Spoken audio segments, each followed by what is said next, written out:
Hi, I'm Mina. And I'm Yules. Thanks for tuning in to Artificially Informed.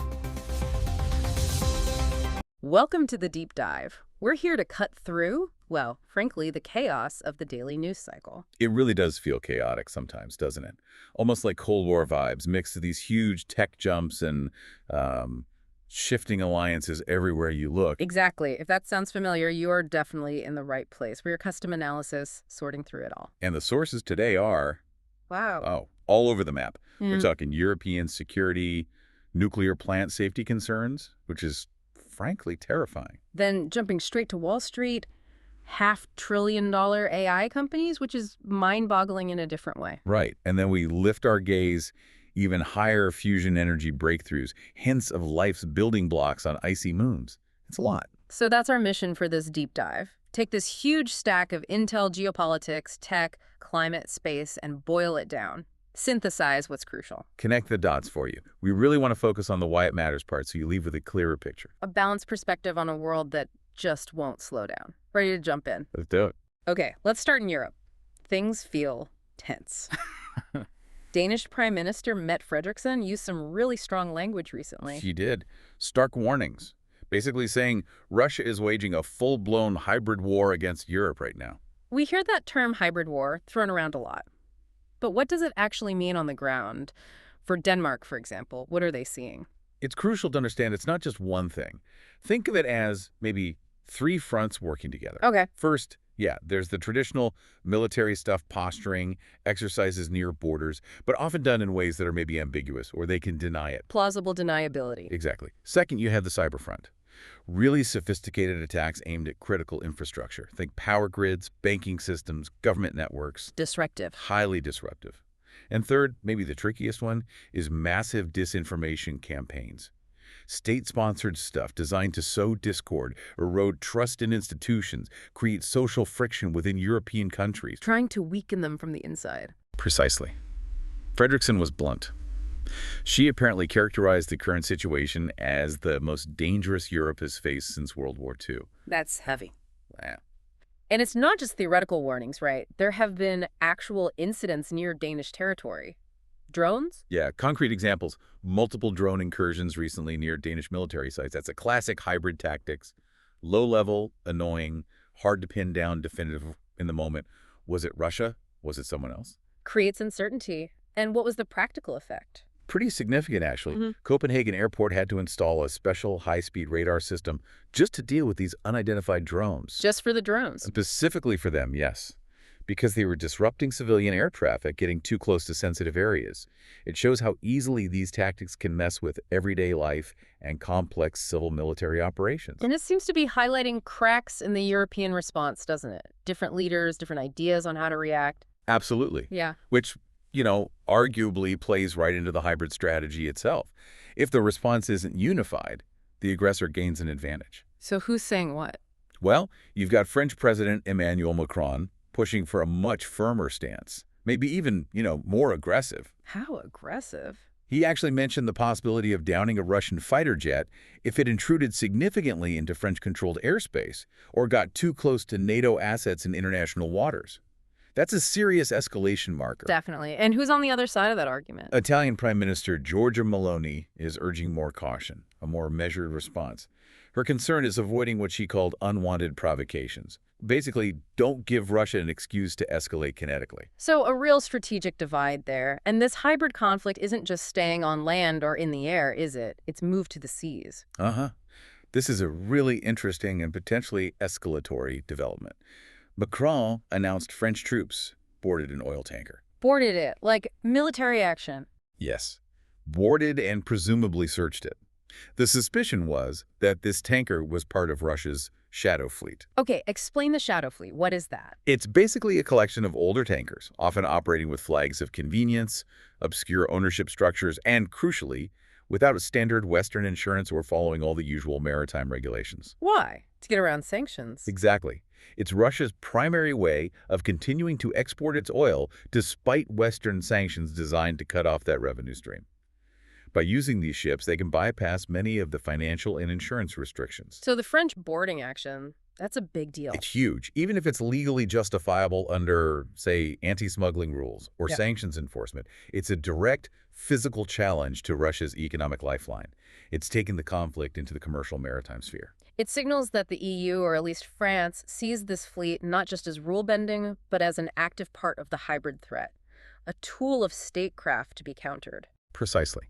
It's moving beyond financial sanctions to quasi-military interdiction of non-military assets.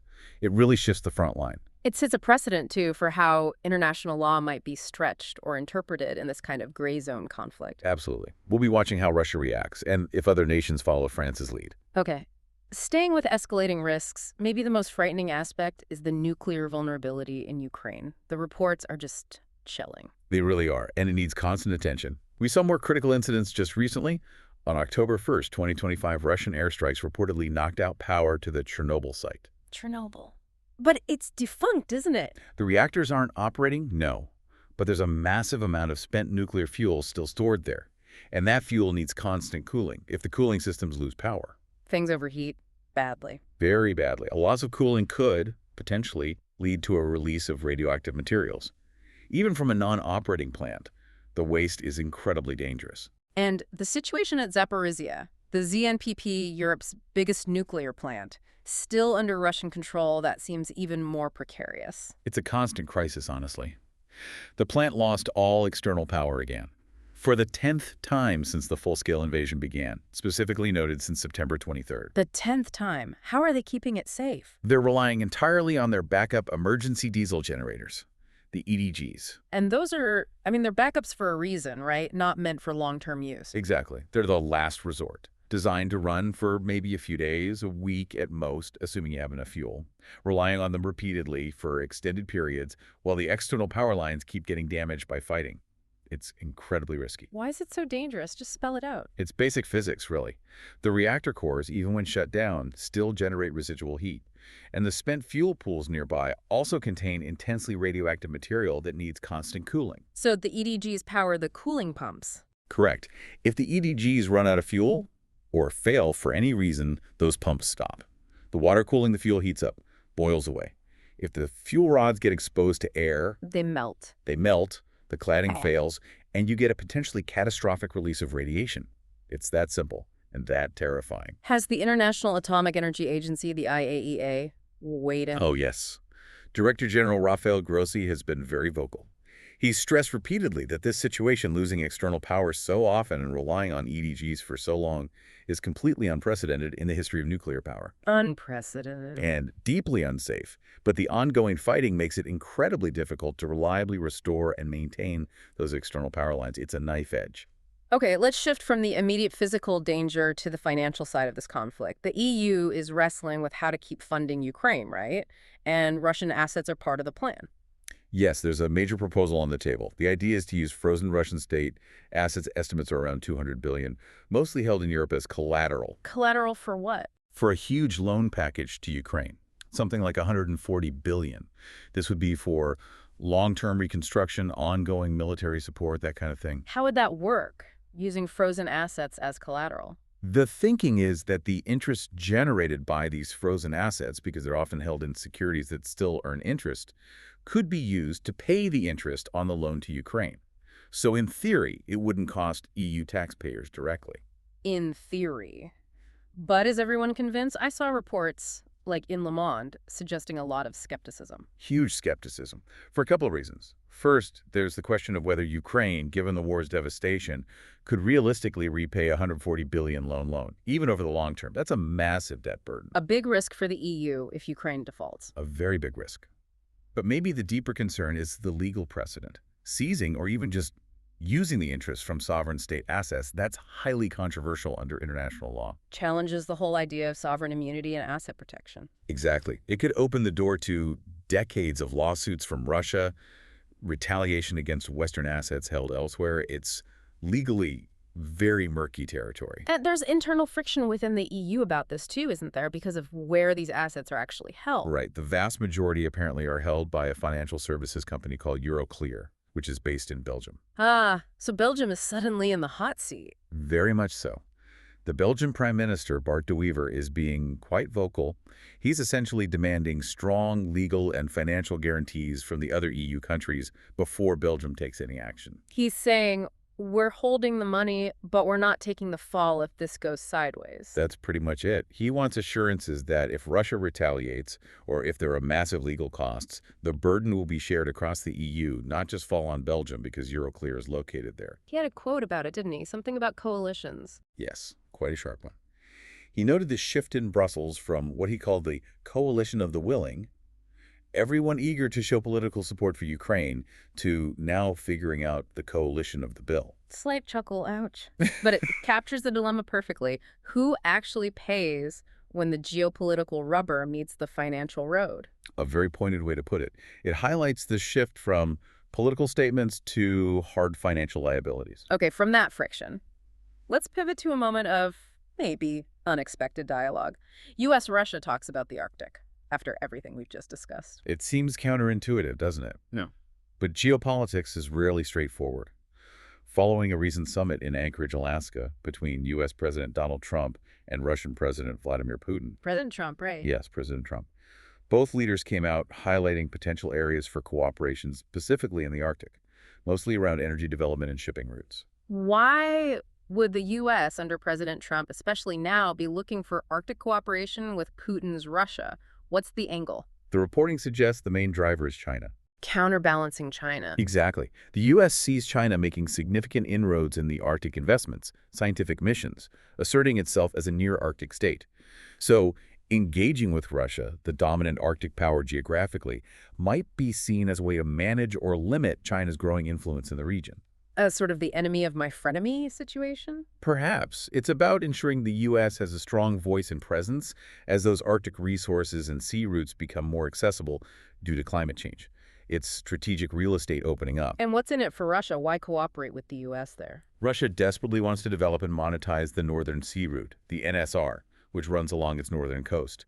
They see it as a future global shipping artery. A shortcut between Asia and Europe compared to the Suez Canal? Potentially, yes. Significantly shorter for some journeys. Their stated goal is massive boost traffic on the NSR to 200 million tons by 2030. To do that, they need international partners, investment, and legitimacy. So they're courting India, too, I read. Yes, actively trying to get India involved, both with investment and by using the route. So for Russia, cooperation with the U.S., even limited, adds a layer of legitimacy and potentially eases some operational hurdles. It's less about friendship, more about mutual strategic interests in managing the Arctic's future, possibly at China's expense. Fascinating. A complex stance, even amidst broader hostility. Okay, let's unpack this next section. From global assets and Arctic routes, we're shifting to digital assets and the sheer speed of the tech world.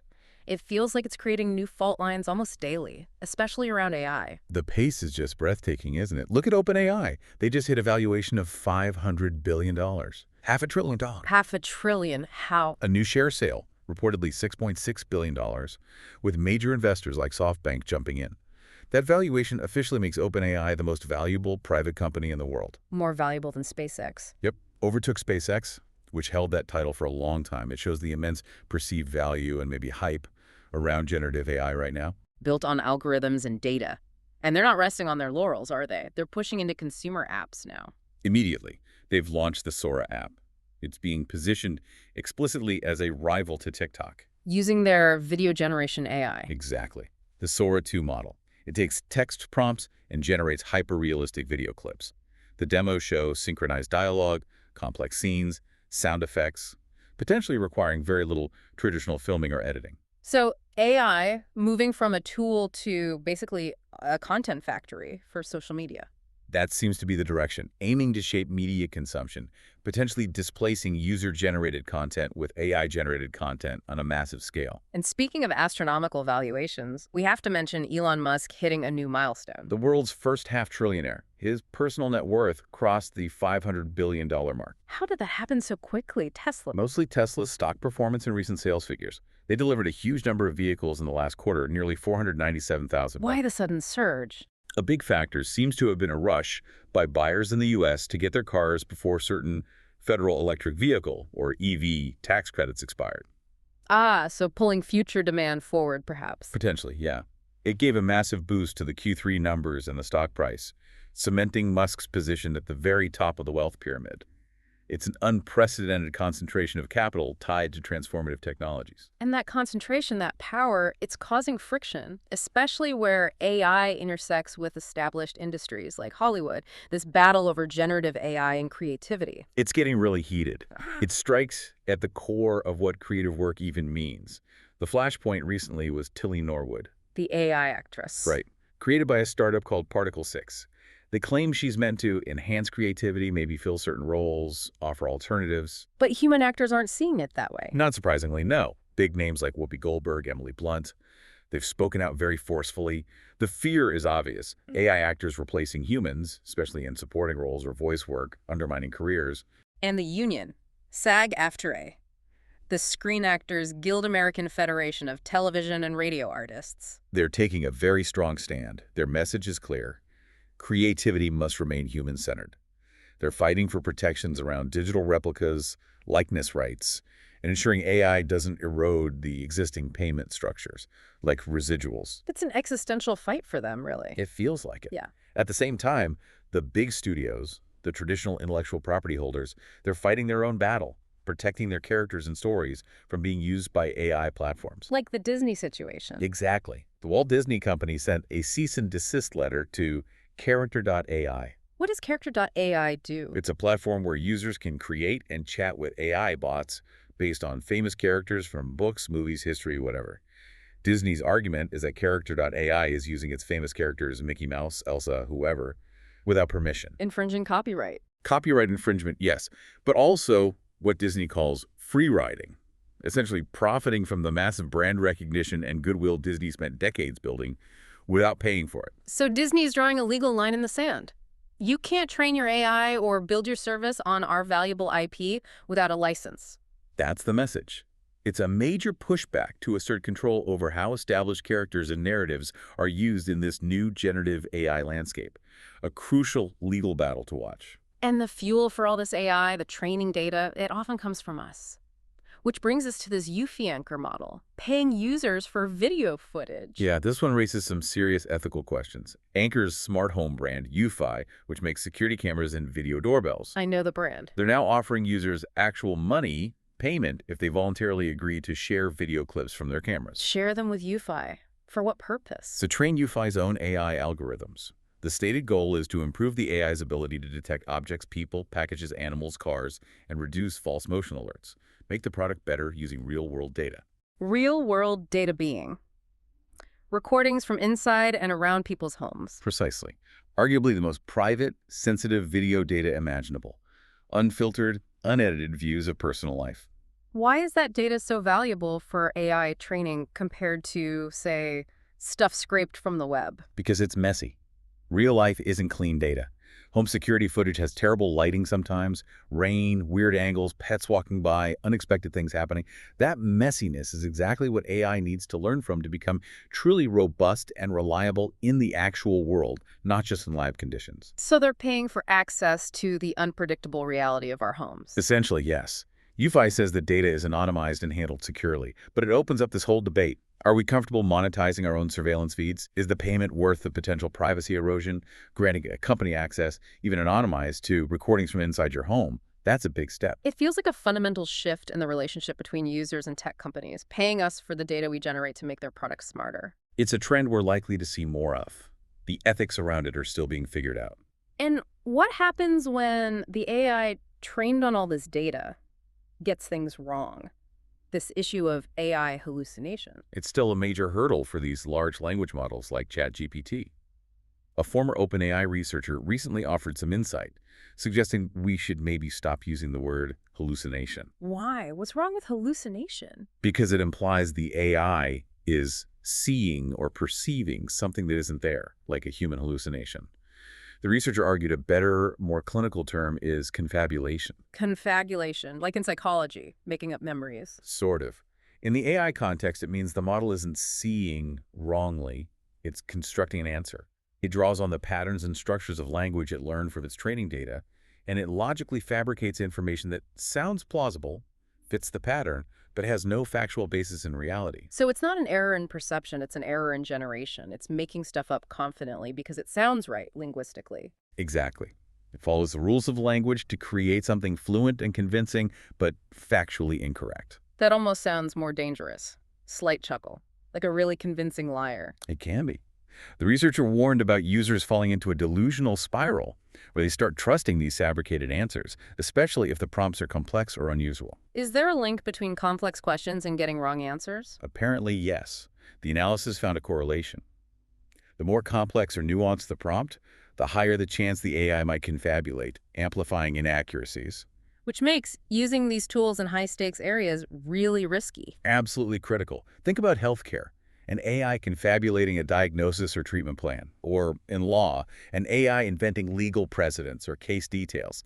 The potential for harm is enormous. Refining these models for factual accuracy, for reliability, is maybe the biggest challenge the industry faces. It's not just about sounding human, it's about being trustworthy. Okay, let's shift our focus dramatically now. From the digital world to the cosmos, and then back down to our own planet's climate. Starting with something potentially world-changing. Fusion energy. Yes, huge news coming out of Germany from the Max Planck Institute, their Wendelstein 7X stellarator. The nuclear donut. Slight chuckle. That's the one. It's achieved some record-breaking performance metrics. This is a really big deal in the fusion community. Remind us quickly, fusion is trying to replicate the sun, smashing atoms together for clean energy. WWX is a stellarator design. How is that different from the more common tokamaks we hear about? Right, so tokamaks and stellarators are the two main approaches to magnetic confinement fusion, using powerful magnetic fields to hold the superhot plasma needed for fusion. Tokamaks are, relatively speaking, simpler to design and build, kind of like a standard donut shape. They've generally held the records for power output, but they have an Achilles heel. They're inherently prone to disruptions.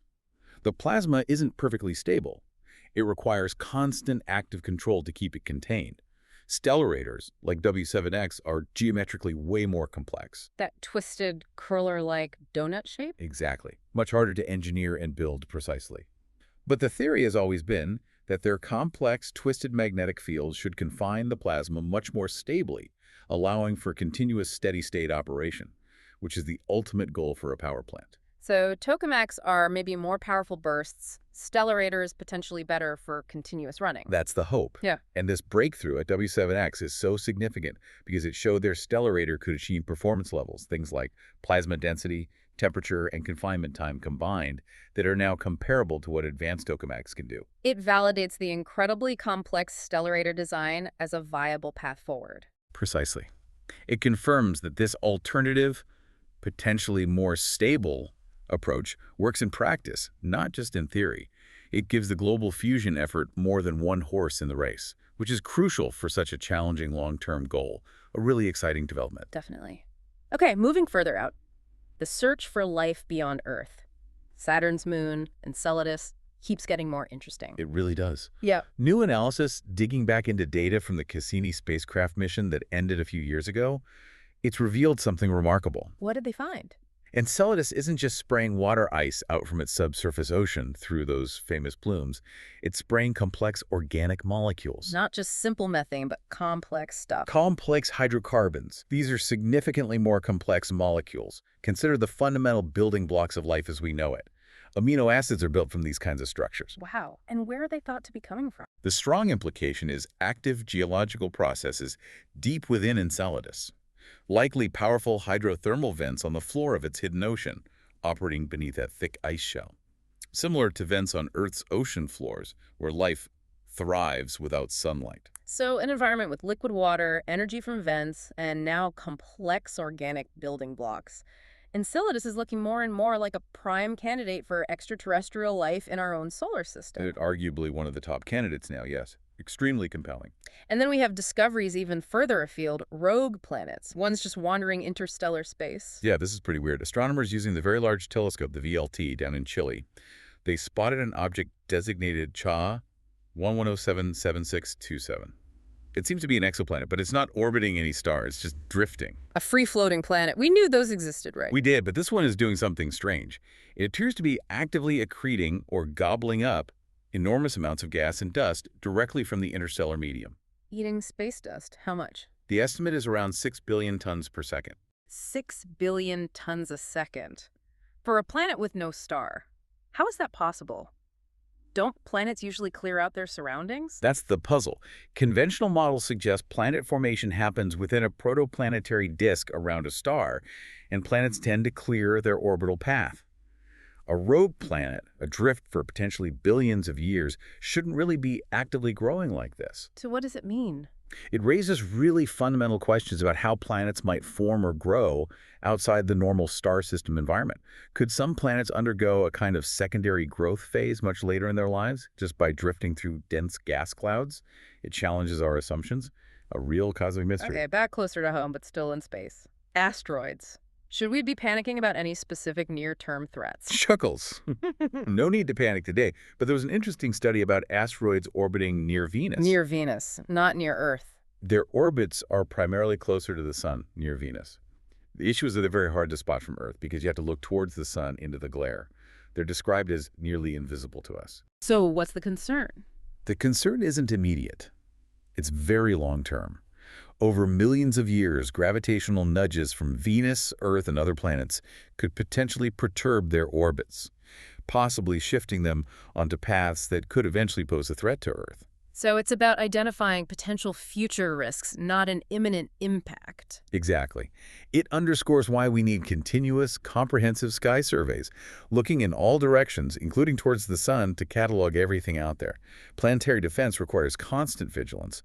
But no, nothing immediate to worry about from this group. Good to know. And on a lighter celestial note, something nice to look up for soon. Yes. Mark your calendars or just look up around October 6th, 2025. We're due for the harvest supermoon. Supermoon meaning it looks bigger and brighter. Correct. It occurs when the full moon coincides with its closest approach to Earth in its orbit, its perigee. So it appears noticeably larger and brighter than usual. And as a bonus, Saturn should be relatively close by in the sky, making for a nice pairing. A good excuse to get outside and look up. Definitely. Low-tech stargazing. Okay, bringing our focus firmly back down to Earth now. The impacts of climate change are accelerating. The reports on Swiss glaciers are stark. They are deeply alarming. Another devastating year for the glaciers in the Alps. The latest report shows Swiss glaciers lost nearly 3% of their total remaining ice volume in just the single year of 2025. 3% in 1 year. That sounds catastrophic. It is. It was the fourth largest annual loss ever recorded there. The cause was a sort of double whammy. First, very poor winter snowfall, meaning the glaciers didn't get their usual protective blanket of snow to reflect summer sun. Less insulation. Right. And second, extreme and prolonged summer heat waves just melted the exposed ice relentlessly. What are the immediate consequences beyond just losing the ice itself? Increased risk of natural disasters in the mountains. As the glaciers retreat, they destabilize the rock walls they once supported. This leads to more frequent and larger rockfalls, landslides, and potentially devastating glacial lake outburst floods. The landscape itself is becoming less stable. And the heat causing this, it's also directly impacting human health in ways beyond just heat stroke, isn't it? Absolutely. There's growing research, like work led by Kevin Miller at Texas State University, looking at the chronic, long-term effects of repeated exposure to extreme heat. So not just the immediate danger, but lasting damage. Yes, it's linked to a range of serious issues. Increased risk of mood disorders like depression and anxiety, measurable cognitive impairment, and even potentially contributing to long-term neurodegenerative diseases like dementia later in life. Wow. And who is most vulnerable to these chronic effects? Disproportionately, it affects people who can't easily escape the heat. Outdoor workers are a key group: construction crews, agricultural laborers, landscaping, utility workers. They experience cumulative heat stress day after day, summer after summer, which seems to accelerate these negative health outcomes. It's a major occupational health issue. A hidden health crisis linked to the warming climate. Very much so. And it also impacts the elderly, those with pre-existing conditions, and people in low-income communities who may lack access to reliable air conditioning. And finally, on the climate front, we're seeing direct climate-driven migration happening now. Yes. Even on a micro level, the impacts are forcing people to move. The sources highlighted a specific, quite poignant example in Mauritania in West Africa. What's happening there? Climate change, specifically worsening droughts and erratic rainfall, is putting immense strain on groundwater resources. This is directly threatening the traditional oases where communities have lived for generations, cultivating date palms. The oases are drying up. Essentially, yes. Hmm. The lack of water is making traditional farming unsustainable. And this is forcing people, particularly date farmers whose livelihood depends entirely on that water, to abandon their ancestral lands and move to cities or other areas. Climate exodus. A small-scale climate exodus, but it represents a huge cultural loss, an economic disruption, and a very direct human consequence of environmental degradation driven by broader climate shifts. Okay, let's pull these threads together now, looking at the intersection of geopolitics, domestic politics, and the economy. Starting in the U.S. with the government shutdown, what's the latest? Well, the standoff continues. The core issue remains deep disagreement over government spending levels, particularly focused on healthcare funding and broader budget priorities for the upcoming fiscal year. It's become a significant point of political paralysis. How are the two main parties framing this? We need to present this neutrally, of course. What's the Democratic perspective? From the Democratic side, the narrative is largely that Republicans are obstructing the basic functioning of government to push a partisan agenda. They accuse the GOP of holding funding hostage to force cuts to social programs and initiatives they oppose. And the White House warnings? The White House is amplifying this, warning that failure to pass funding bills will lead to imminent mass layoffs of federal workers, disruption of services, and essentially blaming the potential fallout on Republican intransigence. Some commentators on the left have even used phrases like, "cruelty is the point," suggesting the proposed cuts are deliberately harmful. Okay. And the Republican counter-argument. How are they justifying the standoff? Republicans frame it as a necessary stand for fiscal responsibility. They argue that government spending under the Democrats has become unsustainable, driving up the national debt. They criticize Democrats for refusing to compromise on what they see as essential spending cuts and reforms. So it's about reining in spending, forcing prioritization. That's the core message. They position the shutdown threat as leverage to force concessions on spending, arguing they are defending taxpayers from wasteful programs and trying to refocus funds on priorities like defense and border security. It really highlights fundamental differences in philosophy about the size and role of government. Amidst all this political turmoil, how is the stock market reacting? Usually, shutdowns cause jitters. Surprisingly resilient, actually. The S&P 500 index did dip a bit after hitting a recent record high, but it hasn't really panicked over the shutdown threat. Why not? History suggests markets often tend to look past these shutdowns. They might cause short-term volatility, but investors seem more focused on the bigger picture. Overall, economic health, corporate profits, inflation, and especially what the Federal Reserve is doing with interest rates. They seem to be treating the shutdown as political theater, assuming it will get resolved eventually without causing fundamental economic damage. Interesting. Okay, let's shift globally now. We're seeing significant unrest in several countries, often driven by younger generations, the Gen Z factor. Absolutely. This is a really important dynamic. Generation Z globally seems incredibly adept at using social media platforms, TikTok, Instagram, messaging apps for rapid mobilization and protest organization. Groups like the Gen Z 212 Collective are mentioned as examples of this online to offline activism. Where are we seeing this play out most intensely right now? Morocco is experiencing major and tragically deadly protests. Deadly. Yes, reports confirm at least 3 deaths in clashes between protesters and security forces, particularly in the city of Lakia. What are they protesting about? The core issues seem to be widespread government corruption and deep frustration over socioeconomic conditions.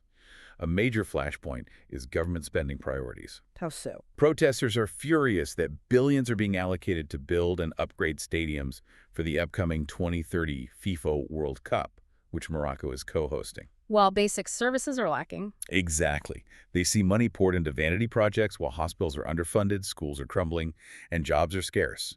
It's a potent symbol of perceived government neglect and misplaced priorities fueling the anger. And a similar dynamic, though perhaps less violent so far, is happening in Madagascar. Yes, also driven by youth activists, primarily Gen Z. Yeah. There, the demands are centered on the resignation of President Andry Rajoelina. Why? What are the grievances? Very similar themes. Government mismanagement, alleged corruption, and critical failures in providing basic services. Persistent water shortages and electricity blackouts are major sources of frustration, crippling daily life and economic activity. Again, it's young people leveraging digital tools to demand accountability and better governance. A global waves of youth-led discontent demanding basic competence from their leaders. It certainly seems that way. Impatience with the status quo, amplified by social media. Okay, turning to another volatile region. The situation around Gaza remains incredibly tense. There was a high-profile incident with an aid flotilla recently. Yes, the global Suman flotilla. It was attempting to deliver humanitarian aid directly to Gaza by sea, bypassing existing restrictions.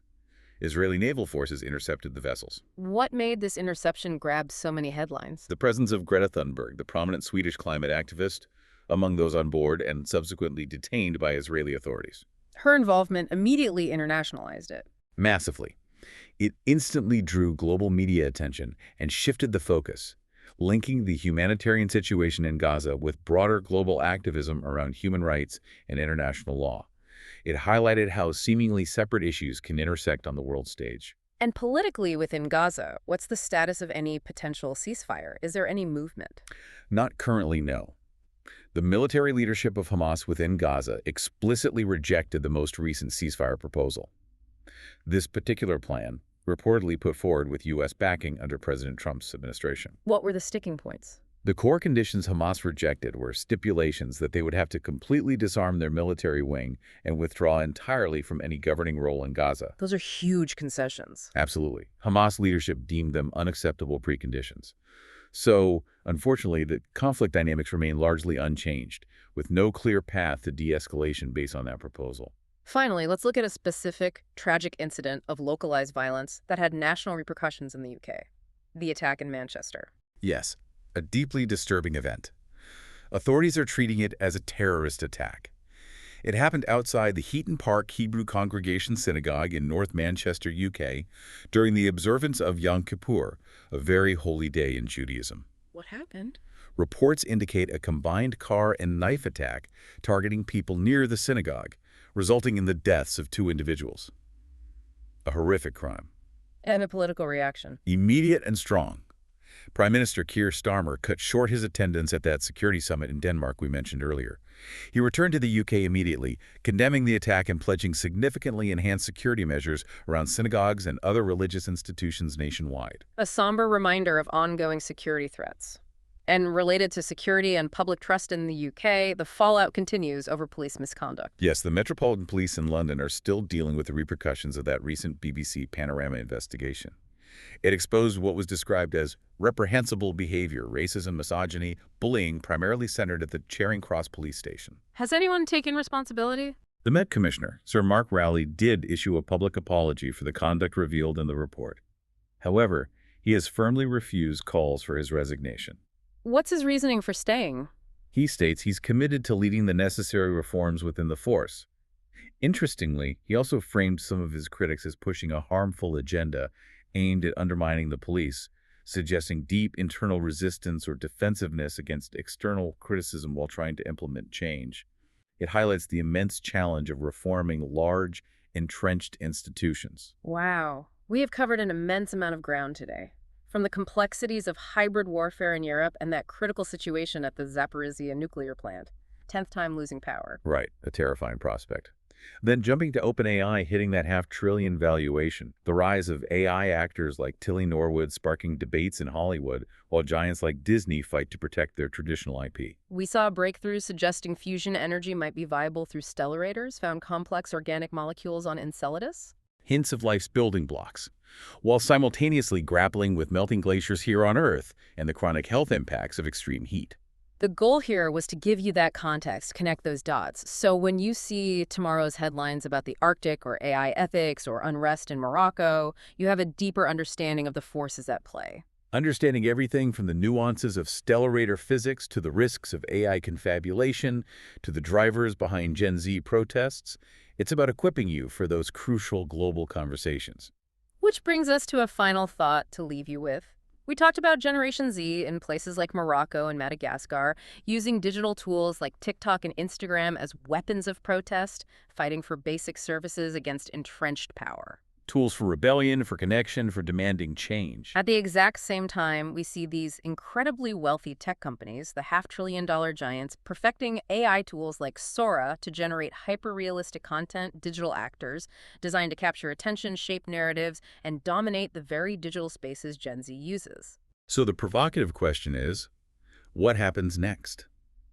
What happens when the tools of grassroots rebellion become the next sophisticated AI product, developed, monetized, and potentially controlled by the very economic forces those protesters are often fighting against? Where does human agency fit when the platform and the message are both increasingly shaped by algorithms owned by a tiny, incredibly wealthy elite? That tension between human autonomy and technological control, between grassroots movements and corporate platforms, might be one of the defining struggles of the coming years. Something to definitely keep thinking about. On that note, we conclude this deep dive. Thank you for learning with us today. We'll be back next time with a fresh stack of sources to unpack. You're enjoying Artificially Informed. Hit subscribe and share it with a friend. From the left, the right, and straight from the algorithm. Thank you. That's it for today's Artificially Informed. Nope. Thanks for spending your time with us. Yeah. Stay sharp, stay curious. See you next time.